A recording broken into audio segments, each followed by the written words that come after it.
Sino si Elias? Propeta. Ano po, ano po? Propeta. Propeta. Maliban sa propeta, sino si Elias? Yung binuhay. Buhay na, dinala pala. Okay, yun ang kilala, no? Buhay na? Dinala sa langit. Translated to heaven, ano? Si Elias po. Katulad rin ni Enoch. So, ilan ko sa Biblia na buhay po na dinala sa langit. Hindi nakasikin ng kamatayan.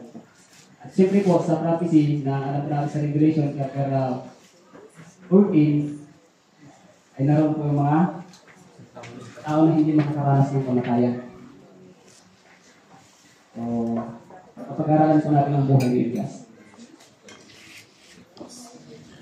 Wala po ako sa baba, para medyo ano po ako.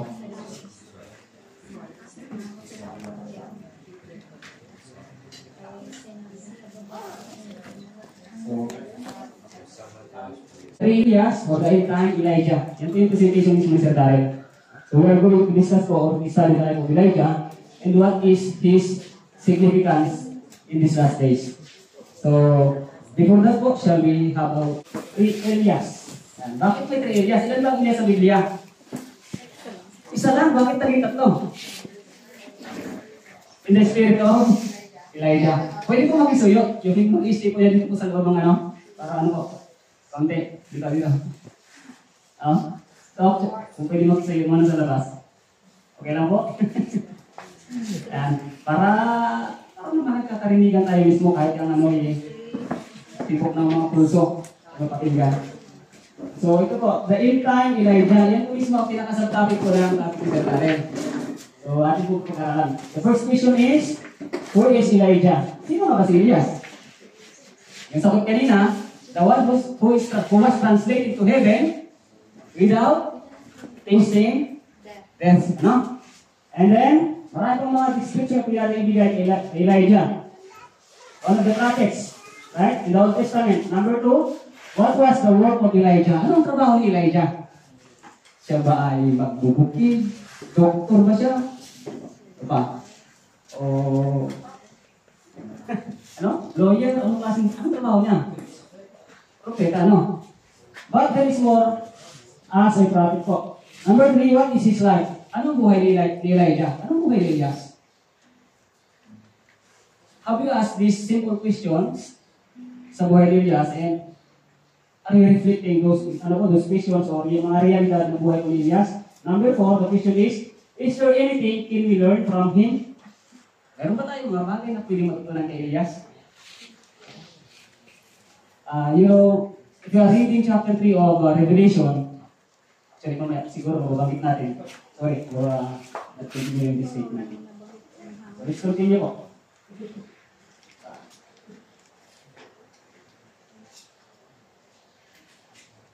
Natin para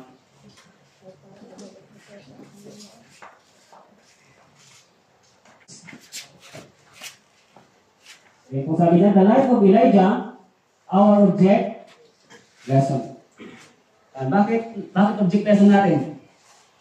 Sufficient. So I want to read a quotation from the Script of Prophecy. It's found in Prophets and Kings. So ito po sabi niya, among the mountains of Gilead, east of the Jordan, saan pong direction? East. Do not forget mga kapatid, lahat po ng mga bagay na nakasulat sa Biblia, even the directions, anumang klaseng mga aliyan po ay mayroong kinalaman siya. Especially in the last days. Saan po siya nakatira? Sa Gilead, ano? Gilead. There dwelt in the days of Ahab, a man of faith and prayer, whose fearless ministry was destined to check the rapid speed of apostasy in Israel. Oh, na-shock ba kayo? Meron ng apostasy na pinanggit dyan? Right? Far removed from any city of renown and occupying a high station in life, that's the description of Elijah, occupying a high station in life, Elijah the Tishbite, nevertheless, what? What did he do? Entered upon his mission confident in God's purpose, what? To prepare the way before him and to give him what? Abundant success. Okay, do not forget the statement. What is the purpose? To prepare the way before him and to give him abundant success. The word of faith and power was upon his lips. And his whole life was devoted to the work of reform. What was the statement? Sinasabi niya? His life is what? Was devoted to the work of reform. Kaya nga po pag magsasabi na tayo mabasa ng reform sa ano ba? Sa Biblia.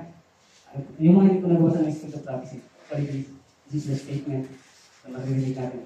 Inside, those who are having this report, dun sa state, sa movement ng reformation po, no? So let's continue.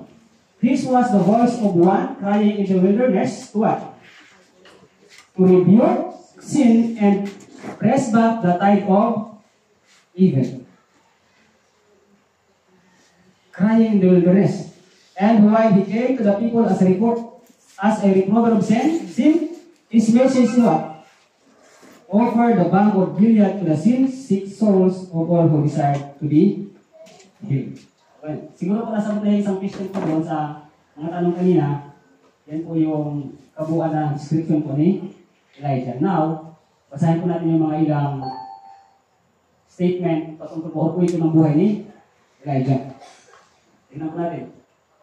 Okay. 1 Kings chapter 17, verse 1. Ito po sa Biblia po mismo na. Sabi niya, Elijah the Tishbite, who was of the inhabitants of Gilead, said unto Ahab. Ano sabi po niya? As the Lord God of Israel liveth, habang nabubuhay ang Diyos ng Israel, ano sabi niya? Before whom I stand, there shall not be what? Dew nor rain these years, but according to my word. Ito po, I just made some statements po na ito kakilala. Elijah was being sent to lead Israel back to the God of their fathers. Ito po yung ginawa. Pinadala si Elias, o sinugo si Elias, upang ano? Upang ipanauli o pabalik ang bayang Israel sa ano? Sa Diyos na kanilang mga magulang. Sino ba ang Diyos ng kanilang mga magulang anyway? Or by the way? The great I am. Ito ito, nabasa na po na. Buong pa na ano. Anyway, tingnan po natin ang sinasabi sa Exodus chapter 3 verse 15. Kung medyo mabilis po ang aking ano po mga kapatid, kung sasalita, magano po kayo, para alam. Slow down. Okay. Exodus chapter 3 verse 15. And God said moreover unto Moses, ito si Moses ang sa Midian, thus shalt thou say unto the children of Israel, the Lord God of your fathers, ano po? The Lord God of your fathers, the God of whom? Abraham and Isaac and Jacob. Okay? So, and the God of Jacob had sent me unto you. This is my name forever, and this is my memorial unto all generations. Unto all generations. Hanggang sa buong generasyon po. Verse 16, go and gather the elders of Israel together and say unto them, the Lord God of your fathers, the God of Abraham, of Isaac, and Jacob, appeared unto me, saying, anong sinasabi niya? I have surely visited you and seen that which is done to you in Egypt. Sabihin mo sa kanila, sa bansang Israel, ako ang Diyos ng inyong mga magulang. Ni Abraham, ni Isaac, at sa kanila ko, ako ay nagpakita sa iyo. Kasi ang aming naalala ni Moses sa iyo, Panginoon, hindi maniniwala sa akin ang bansang Israel. Hindi ko sasabihin kung anong pangalan ninyo. No? Simple yung statement niya. At binigay lang ng Panginoon kung ano ang natawag sa kanya.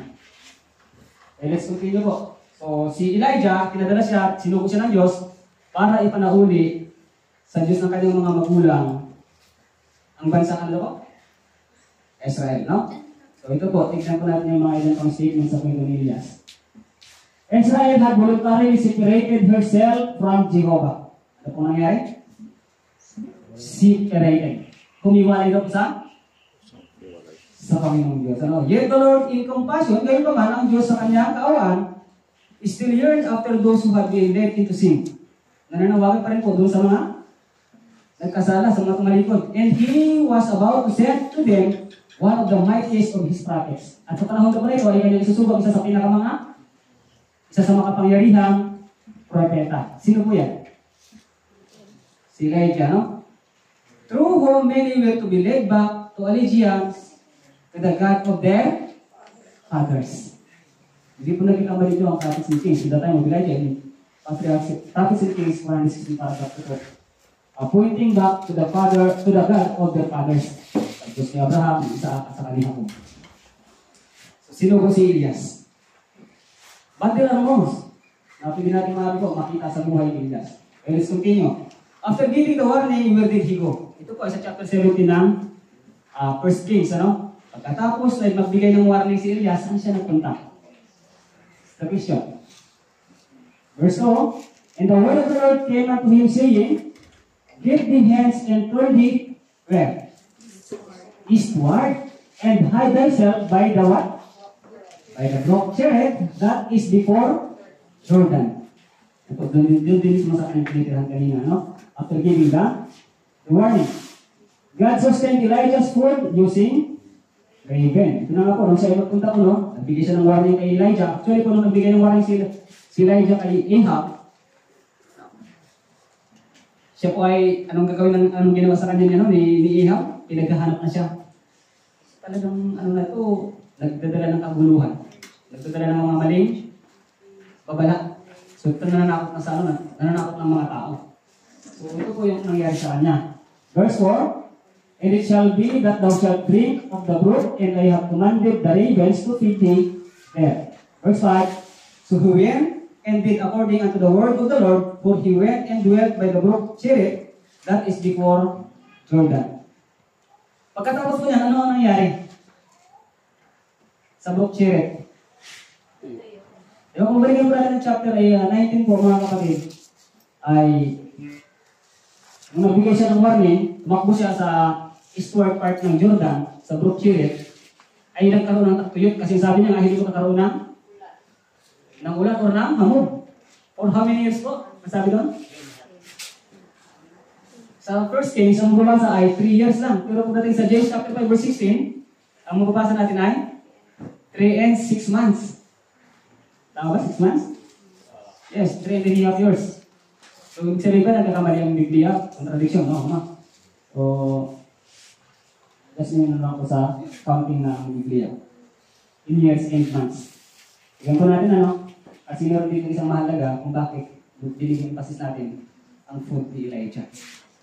So, verse 6, and the ravens brought him bread and flesh in the morning, and bread and flesh in the evening, and he drank of the brook. Ano pong pagkain niya? Sino pong nagdadala ng pagkain niya? Kasi wala na po Siyempre, takbo na siya sa bundok Natakot na siya. Ang sinuko ng Diyos na magpakain sa kanya ay ang uwak. Okay? At ang pagkain niya ay ano na po? Literal ba yun ang flesh? Tika lang muna, sabi. Flesh talaga yan? Karni ko talaga yan? Tika lang po.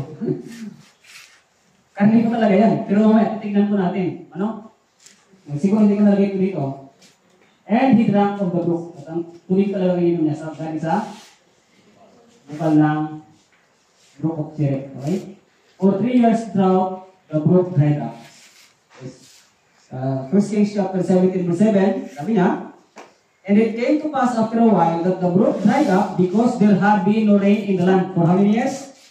Yes, Basahin ko natin James chapter 5 verse 17. Elias was a what? Was a man subject to like passions as we are, and he prayed earnestly that it might not rain for how many years? And it rained not on the earth by the space of 3 years and 6 months. No?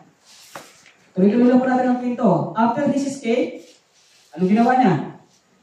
Sa loob ng 3 taon at kalahati, kasi 3 taon at kalahati na walang ulan at walang hamog, ano nangyari po sa buong Israel at sa buong pinasasakupan ng bayan ng Diyos? Ano nangyari?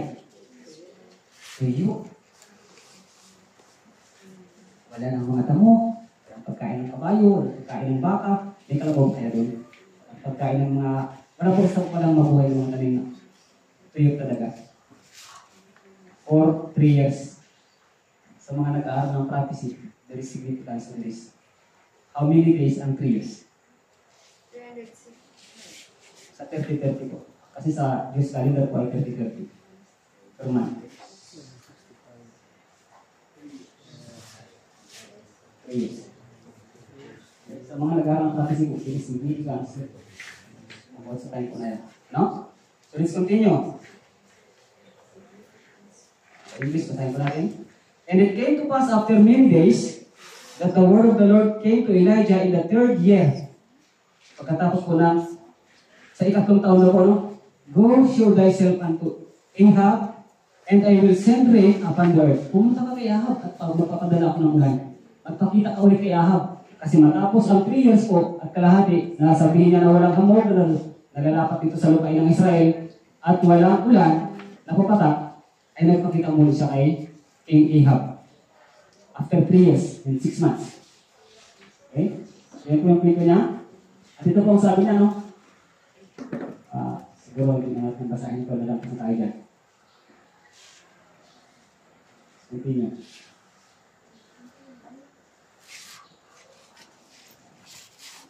First Kings chapter 18 verse 21.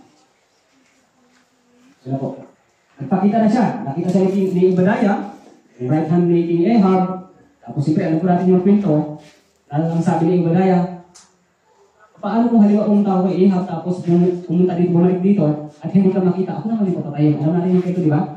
So ito po, alam mo, makita na si Ahab at saka yung si Elijah, siyempre sinumbatan siya na ikaw namang gugulo ng bansang Israel. Ikaw pa, narinig ko pa pala sa harapan ko, di ba? Alam ko ang statement niya. And then, ano pa sabi? Ano sabi ni Elias? Sige po. Ano yung kwento sabi sa kwento? Hindi ako kundi ang iyong ama at ikaw ang gugulo, no? Lumilikha ng gulo at nagdadala ng judgment sa bansang ito. So let's continue po. Verse 21, ito na po nangyari. Nang sila po ay nagkaroon na ng controversy on the Mount Carmel. Verse 21, and Elijah came unto all the people and said, how long hath ye between two opinions? No? Gaano pa katagal na kayo ay nagkakaroon ng dalawang, ano sabi ito? Pag-iisip. If the Lord be God, kung ang Diyos ang Panginoon, follow Him. But if Baal, kung si Baal daw naman po ang Panginoon, then follow Him. And the people answered Him not a word. So yun po ang tanong. Nakasagot daw sila? No. Wala po sila isagot. Let us know who is Baal. Sino ba si Baal? Sina ko muna. Bago natin basahin ko yung ano. Yung pinaka ibig sabihin niya po na aking ginagalit. Sino si Baal? Sino po? God of the Amorites. God of the Amorites? Pero mga ilang mga ano dyan, no? Sa Numbers, o Deuteronomy po, mayroong isang statement doon. So bagay, kung titignan natin, meron siyang ibig sabihin. So basahin po natin ito ay from the Noah's Webster 1828 ito, sorry 1828 dictionary po ito. Sa red po na ano ng Illinois writings. Basahin po natin ito. Baal an idol among the ancient Chaldeans and Syrians. Idol, ano po sinabing idol po? Diyos-Diyosan, ano? Representing the sun. So, ibig sabihin ng tayo po pala ni Elias, sila ay sumasamba na sa araw. Symbol po siya ng araw. So, Baal representing the sun god. So, meaning, when the people of Israel, no, ang bansang Israel ay sumasamba kay Baal, sila ay sumasamba sa araw. The word signifies also word or commander, and the character of the idol was varied by different times. Saka po, thus Baal Bereth is supposed to signify the Lord of the Covenant. Pero pa dito, no, binabanggit ko sa Deuteronomy ko at sa book ng Numbers.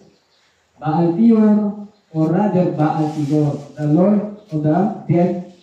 Ito ang kanyang ibig sabihin. Sabihin ng Baal Peor is the place where Baal is being worshipped. Baal Zebub, the god of flies, Itira. Napakaraan ko, no? Ibig sabihin. Kung kayo po ay familiar sa book ng Tammuz, tapos ano po niya? Tammuz.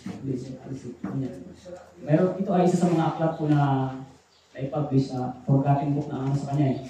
Verified siya as forgotten book kapag hindi na sabihin sa lasta ng mga bagong mga books. At kilala rin po siya sa tawag na Ishtar. Kung makakasunod kayo po sa mga ano na yun, mga books na yan.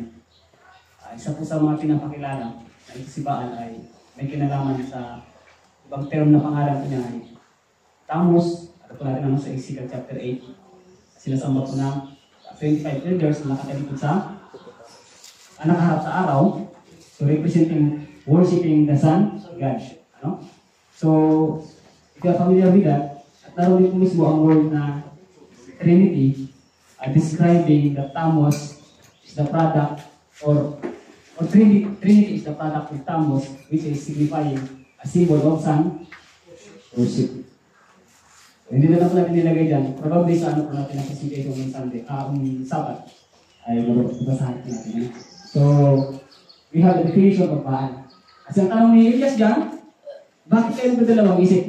Kung si Baal ang Diyos, siya ang inyong sambahin. At kung ang Diyos ang isang tunay na Diyos, ay siya ang ating sasambahin. So let's continue po. After the conflict on Mount Carmel, Elijah ran to hide himself in the presence of the apostate Jezebel. In other words, apostate Israel po. Pero ang ang nagbanta sa kanyang buhay ay sino nga po? Si Jezebel, no? I just made it, I summarize this presentation sa mga mahabang kwento nila. God asked Elijah, nung siya ay tumakbo, after po ng conflict nila sa Mount Carmel, siyempre winaw po, ng after ng conflict, ay nagkaroon ng malakas na ulan, at si King Ahab ay tumakbo sa siyudad ng Jezreel. Tama? Nanalangin si Elias for how many times? Bago pumunta ang ulan? 7 times. Napakasimple ng mga kwento natin binabasa sa Biblia, but ang significance po ng mga kwento natin. So ito po ang tanong niya, nung siya po ay tumakbo na sa mga forest. So, sabi niya, what doest thou here, Elijah? Anong ginagawa mo dito? Pagkatapos ng kanilang tunggalian sa Mount Carmel. The voice inquired, ang tanong po ng boses na narinig ni Elias. And again, the prophet answered, sumagot si Elias, I have been very jealous for the Lord God of hosts, because the children of Israel have forsaken thy covenant.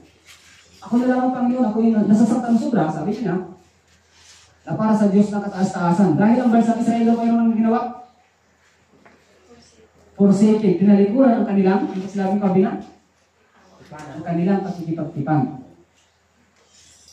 Throw down thine altars, and slay thy prophets with a sword, and even I only am left, and they seek my life to take it away. So ito po yung sitwasyon na ang tinanong siya ng Panginoon, bakit ka na ito? Ang ginagawa mo dito? Anong sabi ko niya? Ako na lang ang Panginoon ang natitira.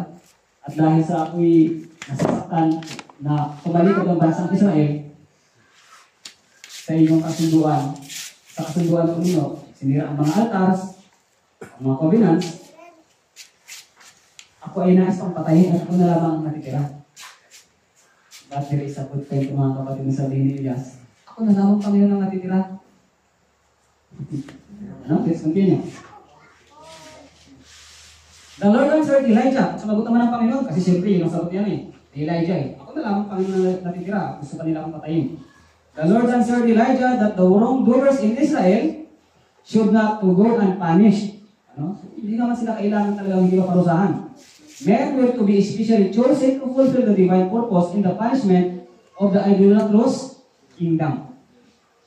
There was stern work to be done. Kailangan pa, marami ka pang pwedeng gawin doon sa bansang Israel. Kaya huwag tago sa bundok. Opo, isang implication sa akin ito, tatago sa bundok. No? That all might be given opportunity to take their position on the side of the true, what? Of the true God. The God of what?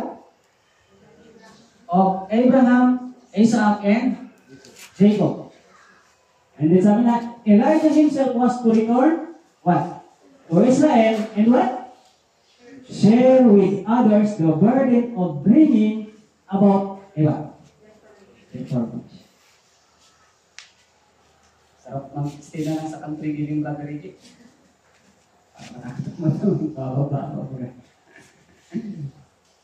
So this is the statement from the Spirit of Prophecy. Yung si Elijah ay nagtakbo na tumago sa bundok at namisalot loob ng kuweba. Hinahanapan niya na, Panginoon, magpakita ka sa akin. Nabigis ba niya siya na gano'n? Umulog sa kulong Diyos. Bigla sa tiblat. Karoon ng malakas na tornado na siguro yun. Ano? Kung sa atin, pakumpara natin sa ngayon. Lumindol, wala sa lindol. Pumangin ang malakas, wala sa hangin. At nagsalita ang Diyos sa pamamagitan ko ano? What?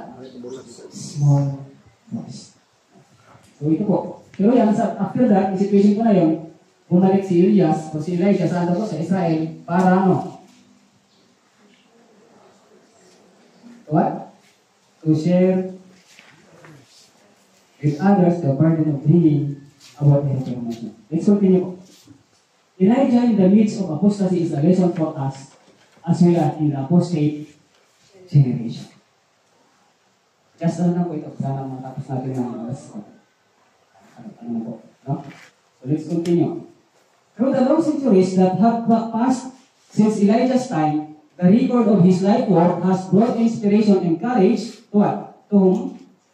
To those who have been called to stand for the right in the midst of apostasy. And for us, for whom daw? Ito po yung mga Spirit of Prophecy na tayo si Sir Elijah. For us, upon whom the ends of the world are come, in 1 Corinthians chapter 13, verse 11, it has special significance. Meron po bang significance ang buhay ni Elias, ang kanyang situation, ang kanyang lifestyle, at ang kanyang mga ginawa? Yes. There are a lot of things that we can learn from Elijah. Marami tayong matututunan. History is being repeated. The world today has its Ahabs and its Jezebels. The question, who is the Ahab of today? And who is Jezebel of today? Sige lang po muna. Hindi ko na po sinama dyan. Ang ating ano. I am raising this question. Right? But if you are reading, of course, if you know that woman points to the church, Jezebel points to apostate church. And we know that Ahab is a king. It points to secular reason. The government being in one accord. Yun, nag-one accord sila. State church sa tataang secular government. Sabi.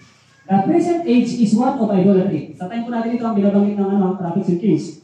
Ang ating kasalukuyang panahon daw po ay ano? Saan? Ang sinabing idolatry nga po mga kapatid? Puno ng mga diskusyon, ano? As verily as was that in which Elijah lived. At tulad rin daw po ng panahon ni Elias. No outward shrine, wala daw po tayong makikita na ano po sinabing shrine. Mga altars, yung mga tayong mga pinapakita naman. Can you help me? Yung mga shrine. Ito ba sa Tagalog?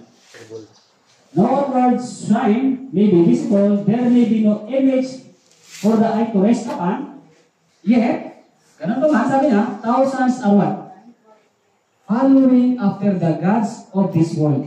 Ganun pa man, wala daw makikita ng mga ribulto, yung mga ano na yung makikita natin na iba't ibang imahe, ngunit marami ang sumusunod daw po, saan? Sa Diyos sa mga Diyos ng sanlibutan.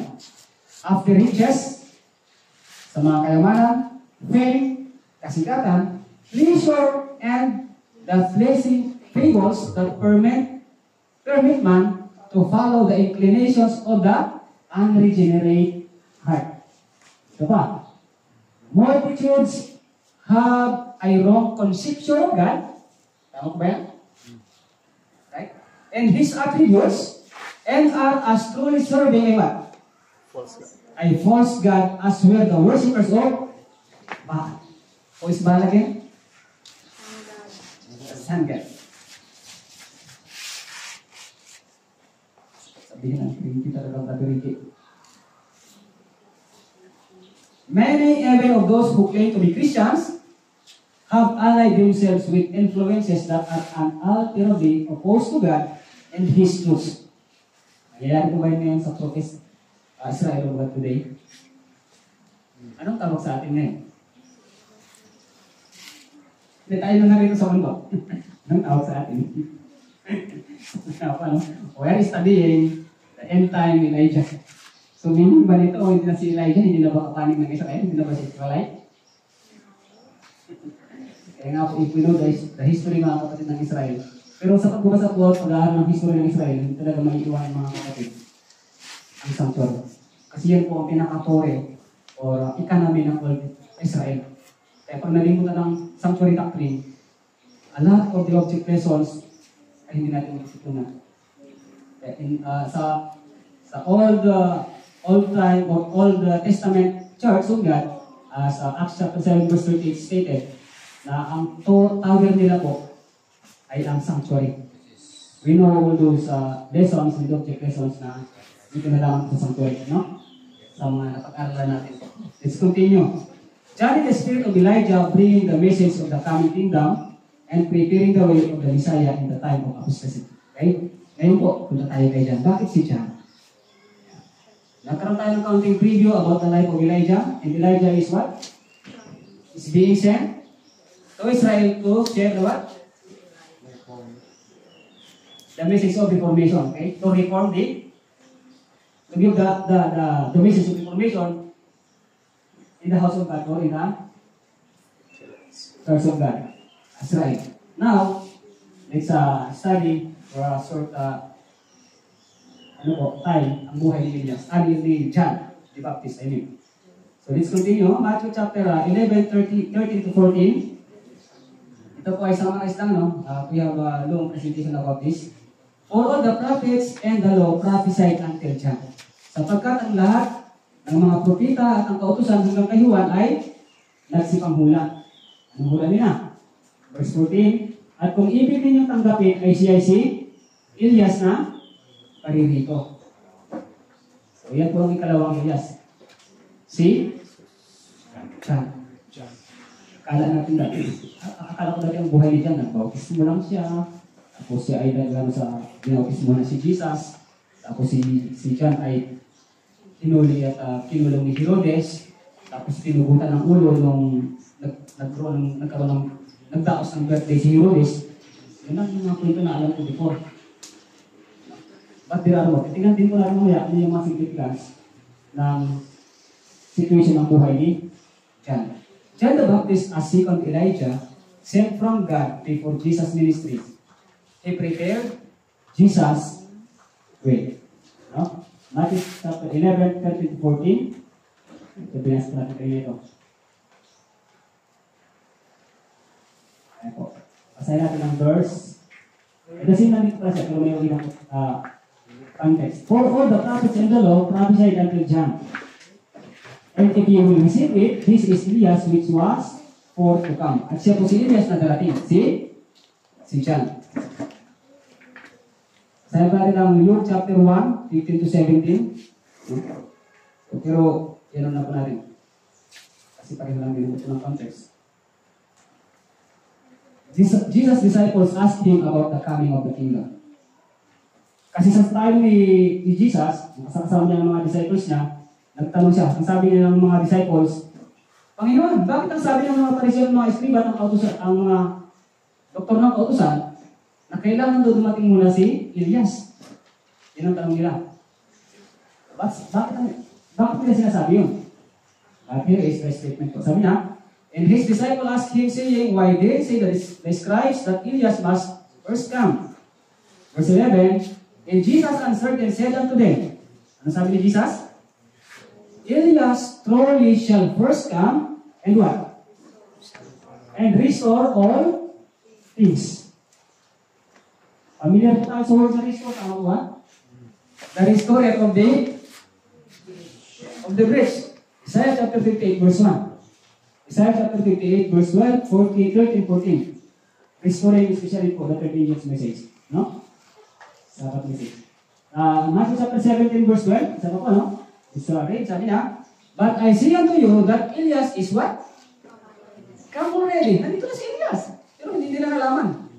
And they knew him not. Hindi nila siya nakikilala. But have done unto him whatsoever they listed. At ginawa nila kung ano ang nasusulat patungkol sa kanya. Anong ginawa ng mga eskriba, mga Pariseo? At ang pamahalaan, anong ginawa kay John the Baptist? Ha? Ano po, sabi na? At ginawa yan dahil hindi nila nakikilala si Elias ang dumating. Dumating na. Sorry. Likewise shall also the Son of Man suffer of them. Ganun din naman. Durusa ng tao. Then the disciples understood that he spake unto them. Sino ang sinasabing tinutukoy ni Jesus? Si John the Baptist. Sa madaling salita, sino ang si Elijah? Si Juan. Ano nga sa Tagalog niya? Bautista. John the Baptist, the second Elijah. Okay, let's continue po. Was Elijah the one crying in the wilderness? Tama po ba? Si Elias po ba isa sa mga sumisigaw na mula sa ilang? Yes, kanina binasa natin sa first quotation, ano? So now, in the Bible, Matthew chapter 3, verse 1, ito po sabi patungkol kay John, kasi tinanong siya ng mga Pariseo at ng mga Eskriba at ng mga taga-Huda o ng mga Hudyo. Tinanong si John the Baptist, sino ka ba? Ikaw ba isa sa mga propeta? Anong sagot ko ni John? In those days come John the Baptist preaching in the wilderness of Judea, and saying, repent ye. Ano sabi niya? Magsisi kayo sa inyong mga kasalanan, sapagkat ang kaharian ng langit ay, ano sabi niya? Malapit na. For this is he that was spoken of by the prophet Isaiah. At anong sinasabi? The voice of one, what? Crying in the wilderness. So, kita po natin, parallel sila, na sila po ay being sent from God ng mga naghandap ng karaanan ng Panginoon. Prepare ye the way of the Lord. Make His paths straight. Ihanda ninyo kanyang daraanan, dala ng Panginoon, at ituloy ninyo ang kanyang mga landas. Sabi na po sa Biblia.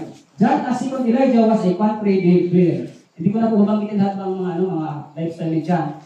At we are just to focus kung ano po ang kanya mismong mas malawak ang salita po. No? So we know, ang pinakilala po siguro, na si John the Baptist po ay country dweller, reformer, ano pa? Lahat po ng mga katangian, nataglay po ni Elias. Actually, si Elias din po mga kapatid kanina, hindi ko na nabanggit.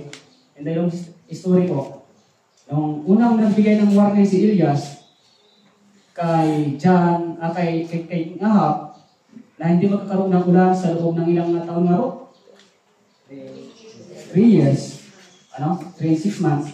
Siya po ay tumakbo sa Brook of Cherith. At ang nagpakain sa kanya ay sino? Ano ang ginamit ng Panginoon? Buwak. At ang dinadalang pagkain ko ay karne at saka ang kanyang inumin ko ay mula sa bukal. Pero nung matapos ko na ng 3.5 years po, siya ay nagpakita muli kay Ahab at nagkaroon na po ng tunggalian sa Mount Carmel. Tama ba? At nung nagkaroon ng tunggalian sa Mount Carmel at napatay niya ang how many prophets of Baal po? 400. At nang nung binalita ni King Ahab na gano'n ang nangyari sa kanyang mga propita, sa mga propita ni Baal, si Elijah ay tumakbo muli sa Mount Horeb naman. Sa kanyang pagtakbo, ang nagpakain naman po sa kanya ay ano po? Angel. At anong binigay ko sa kanya? Tinapay na. Hindi na po? Hindi na po fresh. Ano po nakikita natin? You can read that also in the spirit of prophecy. There is a transition regarding po sa kanyang ano po? Transition. May transition. May pagbabago sa kanyang kahit. Ito naman po, tingnan po natin ang second Elijah, si John the Baptist. Si John the Baptist po ba ay nakatikim ng stimulating food regarding po sa Biblia sa Spirit of Prophecy? No. Meron po siyang significance. In the last days, ang buhay po ni Elijah is a picture of those people living in the last days. Maging ang buhay ni John the Baptist, marami po talaga na hindi simula pagkapanganak ay nagkaroon ng transition diet, but they are being called and being sent as messengers of God. So may transition tayo po. So, hindi na po natin namin isa-isahin yan. John as a second Elijah was a country dweller. Hindi na po natin yan. John's lifestyle, piling ko basahin yan. Personal na lang po natin. No? John the Baptist went forth in the spirit and power of Elijah. You will have it's read for this quotation. John the Baptist went forth in the spirit and power of Elijah to prepare what? The way of the Lord. The way of the Lord. And to turn the people to what? To the wisdom of the just. He was a what? Representative of those living in these last days to whom God has entrusted sacred truths to present before the people to prepare the way for the second appearing of Christ. In the first appearing of Christ, sino naghanap ng dalaran? Si John po. Ano? Sa second appearing po ni Jesus, sino maghahanda po ng kanyang daraanan? Ang pagdating ng Panginoon? Tayo na nabubuhay sa huli ng panahon. Ano? So, sa dispensation po ng, sa dispensation makikita natin pre-dispensations, sa dispensation pangalawa, at ang pre-dispensation na tawag natin, Adventism. Ano? So, in sanctuary, you will understand po yung tinatawag na pre-dispensation. In the time of John the Baptist, greed for riches and the love of luxury and display has become widespread. Sa panahon na po ni John the Baptist, ang ano pag sinabing greed po, kasakiman sa mga kayamanan at ang pagmamahal po sa ang pag sinabing luxury, kaalaman ng buhay o kaluhuan at ang display o pagmamayabang sa mga bagay na meron ay talamak. Sensuous pleasures, feasting and drinking will causing what? Physical diseases and degeneracy, benumbing the spiritual perceptions and lessening the sensibility to sin. John was a reformer. Was Elijah a reformer po? Yes. How about John? Yes. Reformer si John. Ano? So let's continue. Ayan po, saan ko mabasa? Desire of Ages, the same din po naman siya ng context, no? So let's continue po. Seventh-day Adventist, the people of God as the last Elijah. Ito na po kayo na, maganda po yung pag-aaral kayo ng umaga kung kayo po ay nakapokus. Ano po yung pag-aaral kayo ng umaga. Ito po actually, ang dulo po dito, yun mismo. Kaya pa lang sa unang-una, ano po ang trabaho ni Elijah? Ha? Reformer, unang-una, hindi ko lang? Reform the church, right? To lead back Israel to the God of the fathers. No? So, tingnan po natin muna. Pero hindi na po ako nagpakahabal dito sa pinakahuling bahagi po. Siyan, tingnan natin. The prophecy of Malachi, chapter 4, 5, and 6. Sabi na, behold, I will send you Elijah the prophet before the coming of the great and dreadful day of the Lord. May kinalaman po ito sa 7 last days. Revelation chapter 6, 15, 14, 15, 16, 17. Hindi ka bukas ay nakakasawat ang araw ng Panginoon. Verse 6, sabi na, and he shall what? Anong gagawin niya? He shall turn the heart of the fathers to the children and the heart of the children to their fathers. Lest I come and smite the earth with a what? Because. Bago na po dumating ang katakot-takot na araw ng Diyos, anong gagawin nito po? Ipapadala ng Diyos sino? Si Elias.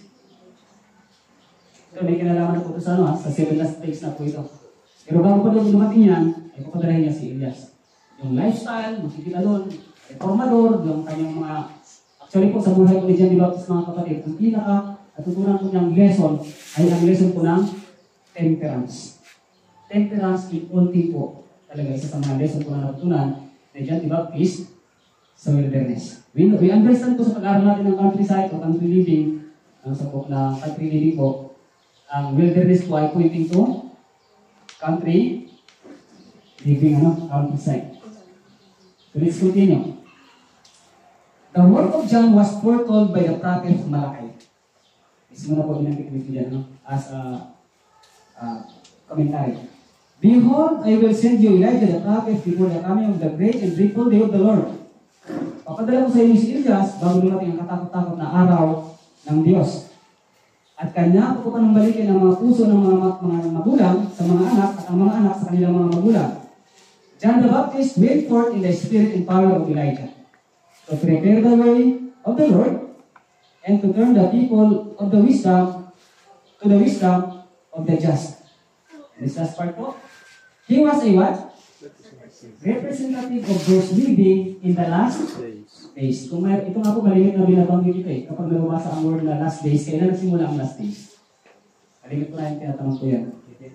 Jesus resurrection. After po ng 17 98 after the prophecy of 1,260 years. Ano?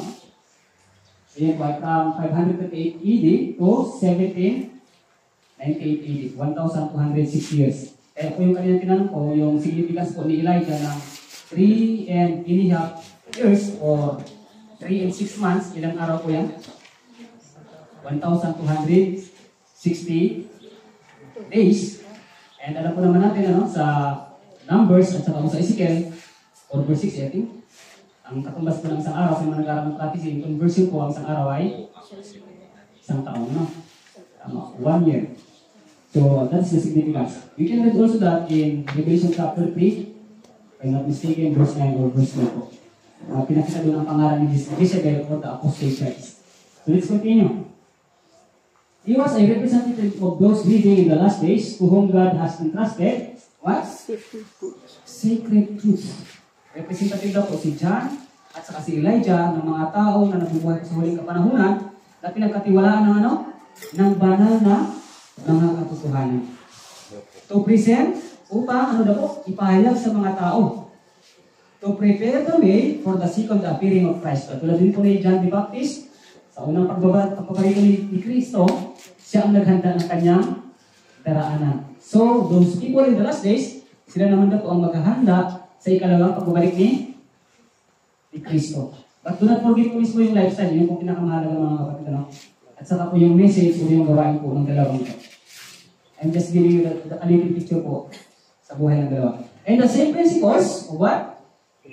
Temperance, which God practiced, should be observed by those who in our day are to warn the world of the coming of the Son of Man. The same temperance ba kailangan natin? Napakatindi rin. Sobra ito, ano? Ang tawag yung extreme. Extreme kasi dyan. Dedicated to God as what? Nazarite from his birth, he made the vow of his own in a lifelong consecration. Talagang pinakatiwala sa binigyan ng kanyang buhay sa Diyos. His dress was that of the ancient prophets. Ito po, isa sa mga mahalagang discussion dito. Ano kaya ang style ng pananamit at pwede natin? Katulad ba talaga ni John the Baptist? Nakabalat ba talaga? No.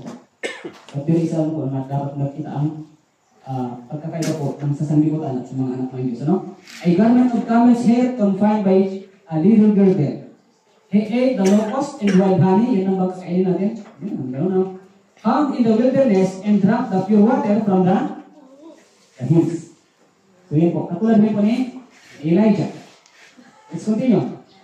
He saw his people deceived, self-satisfied, and asleep in their sins. Nakita po ni John the Baptist ng kanyang mga kababayan na yun, nadaya, at kontento na sa kanilang ginagawa, at natutulog sa kanilang mga kasalanan. Ito na po yung description po ng 10 virgins. Yung 5 po ay nakatulog, at ibig sabihin po ay tulog sa kanilang mga kasalanan. He longed to rouse them to a holier life. The message that God had given him is what?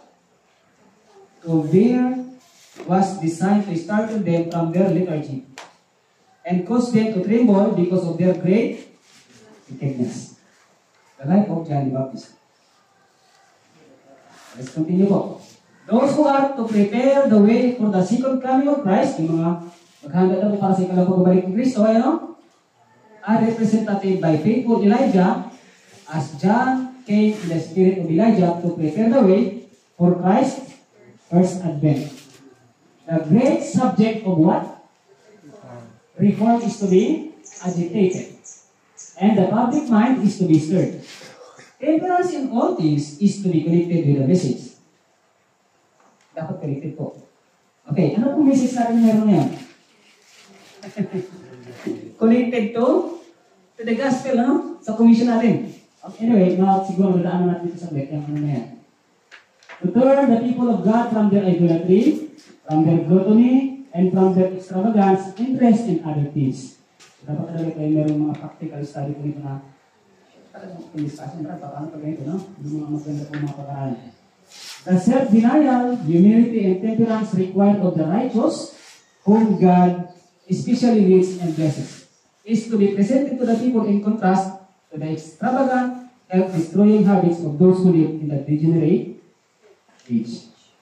Kailangan makita to ang distinction. Okay? Let's continue. Seventh-day Adventists must be in unity proclaiming the commission in the spirit of Elijah and John. So let's continue po. Ano natin po, pasig natin. Naulit po yan. Isa pong devotional book ng Faith and Levi. Ano tungkol po kay John the Beloved. Okay?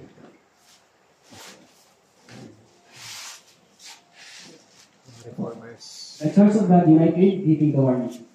Tignan po natin Reformers. Si Elijah, nagbigay siya ng warning. Ano pong warning? Dahil sa apostate Israel na hindi uulan sa loob ng 3.5 years. Si John, nagbigay din ng warning. Ano sabi niya? Repent and baptize. For the kingdom of God is at hand. So, now, let's continue po. The hour of God's judgment has come, and upon the members of His church on earth rests what? The solemn. Ano po sinabi solemn po? Solemn. Seryoso. Tama ba? Seryoso. Ang feeling namin. Salamat po. Kaya seryoso. No? Solemn responsibility of giving warning to those who are standing as it were on the very thing of eternal glory. So, yan po. Asan po natin yan? Restoring the covenant, the truth that God had given to our forefathers. Ito.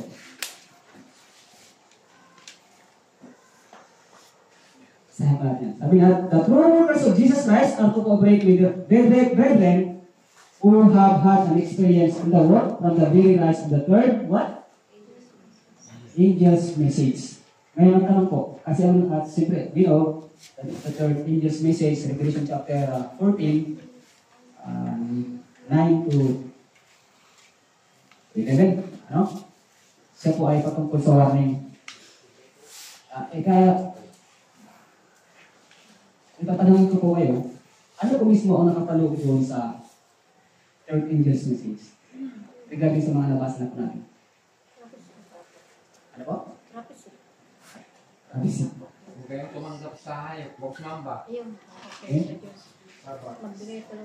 So, kung babasa po natin ang Revelation, the breaking the rules, the spirit of prophecy ko, it is Sabbath message, right? But, if you are going to the Bible, sabi niya, huwag kayong tatanggap po ng tatak ng halimaw sapagkat abot na sa langit ang kanyang mga kasalanan, ano? So, ang sino mang tatanggap ng kanyang tatak, ay ano? Ay kasama ang parusahan sa salot na walang halo. Walang habag. Let's continue. This followed to step by step receiving light and truth as they advanced, bearing one test after another, lifting the cross that they directly in the pathway, and pressing on to know the Lord, whose glowing sports are what? Prepared as the morning. You and other of our brethren must what?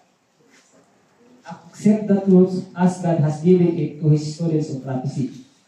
As they have been led by genuine living experience and advancing point by point, tested, proved, and tried until the truth is to them a reality. From their voices, ito po nakaranasan nung nagpo-claim ko ng 13 days message, sabi niya, from their voices and pens, that rose in bright, warm rays has gone to all parts of the world, and that which was to them testing truth, as brought by the Lord's delegated messengers, is testing truth to all to whom this message is proclaimed. Pag-review po, kailan po pala nagsimula ang third angel's message? No? Somewhere else after 1844, tama? Pagpasok ko nito sa most holy place, nakita ng ating mga pioneers, sa madaling salita, of our forefathers, of the Seventh-day Adventists, nakita po nila ang message ng Sabbath message. Okay? So let's continue po. The burden of the warning now to come to the people of God, nigh and afar. Is the third angel's message. And those who are seeking to understand this message, at yun daw pong mga nakakaintindi nitong ng mensahe ng ikatlong anghel, will not be led by the Lord to make an application of the word that will undermine the foundation and remove the pillars of the faith that has made Seventh-day Adventists what they are today. Balikan po natin. Foundation of the Seventh-day Adventists. Sa buhay ni Elias, yung labanan ko sa Mount Carmel, nagtayo ng altar ang mga propeta ni Baal at nagtayo din ng altar ang propeta ng Diyos. Tinayo niya ang sirang kasunduan ng bansang Israel. Elijah was the restorer of the bridge, showing the significance or the symbol of restoring the bridge, pointing the people in that altar, pointing the people to the true God. Right? So, meron pa tayo ng mga quotations na basahin po. Ulit ko natin. The commission of giving the warning to all the world. Matthew chapter 24:14. We are familiar with that. And I want to read a quotation from Prophets and Kings. In proclaiming the truth of the everlasting gospel to every nation, every tongue and people, God's church on earth, so what? Today is fulfilling the ancient prophecy. So, ancient prophecy po ang pagbahagi po sa lahat ng mga bansa, sa lahat ng mga wika. We know that this is the three angels' messages. Israel shall blossom in bud. Sa Matthew chapter 24 po, if I'm not mistaken, verse 38, no? Na kapag nakikita niyo na ang puno ng igos ay nagkakadahon na, alam niyo at nalalaman niyo na malapit na ang tag-araw. Kailan nagsimula ang tag-araw? In the summer of 18? Okay po, tama ba? Summer ba yun? Autumn. Let's continue po. And fill the face of the world with fruit. Meron pong bunga. The followers of Jesus, in cooperation with heavenly intelligences, are rapidly occupying the waste, places of the earth. And as the result of their labors, an abundant shortage of precious souls is developing. Kaya po meron talagang malaking gawain po ang mga third Elijah o end time Elijah na binabanggit ko sa ating pag-aaral. We must now by the Holy Spirit's power proclaim the great words of these last days. Kailangan po natin ngayon, pamamagitan ng kapangyarihan ng banal na Espiritu, pahayag natin ang mga dakilang katotohanan sa huling kapanahon ito. It will not be long before everyone will have heard the warning and made his decision. Then shall the end come. Bago po dumating ang kawakasan. So, tuloy po natin, saan na. Our generation, as in the days of Elijah, our work is like and must be Elijah's work. Ito po ay balikan natin ang book ng Prophets and Kings. And dito, from Elijah's experience during those days of discouragement and apparent defeat, there are many lessons to be drawn. Marami na po tayong matututunan. Ano? Lessons invaluable to the servants of God in this age, marked as it is by general departure from right. Mga maaral po na matutunan natin. The apostasy prevailing today is what now? Is similar to that which is in the prophets' day overspread Israel. Parihang-pariha po. Walang pagkakaiba. So kung ngayon po ay nakikita natin na nag-apostasy ang bansang Israel ngayon, sino ba ang bansang Israel ngayon? I mean, the Israel of God today. The true Israel of God today is The Bluetooth device is ready to pair. In the exaltation of the human above, the divine in the praise of the popular leaders, kung makita po ng mga kilalang mga leaders ko, no? In the worship of Mammon, and in the placing of the teachings of science above the truths of revelation, multitudes today are what? Falling back. Is it happening now? Yes. Doubt and unbelief are exercising their baleful influence over mind and heart, and many are substituting for the oracles of God the theories of men. Nangyari po ba yan? Yes. It is publicly taught that we have reached a time when human reason should be exalted above the teachings of the Word. The law of God, the divine standard, righteousness, is declared to be of no effect. The enemy of all truth is working with deceptive power to cause men and women to praise human institutions where God should be, and to forget that what? Which was ordained for the happiness and salvation of mankind.